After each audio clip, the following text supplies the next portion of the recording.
Bulletin کے آغاز میں سب سے پہلے خبر شامل کریں بتائیں مستونگ میں قومی شاہراہ پر نامعلوم مسلح افراد کی فائرنگ کے نتیجے میں ڈسٹرکٹ اینڈ سیشن جج عبدالحکیم کاکڑ اور ان کے سیکیورٹی گن مین شہید جبکہ ایڈیشنل سیشن جج طارق لاشاری سمیت 2 افراد شدید زخمی ہو گئے۔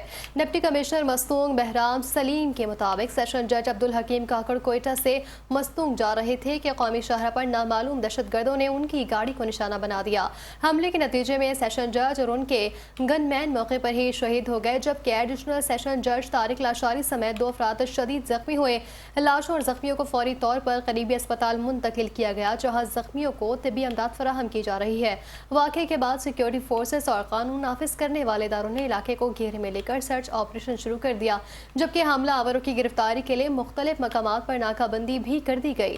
وزیر اعلیٰ بلوچستان میر سرفراز بگٹی نے حملے کی شدید مذمت کرتے ہوئے کہا سیشن جج عبدالحکیم کاکڑ پر حملہ دراصل ریاستوں پر حملہ ہے۔ انہوں نے کہا کہ دہشت گردوں اور ان کے سہولت کاروں کو ہر طرح ہر قیمت پر منطقی انجام تک پہنچایا جائے گا۔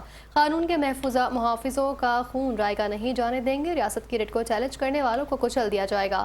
بلوچستان میں دہشت گردوں کے لیے کوئی محفوظ پناہ گاہ نہیں رہے گی۔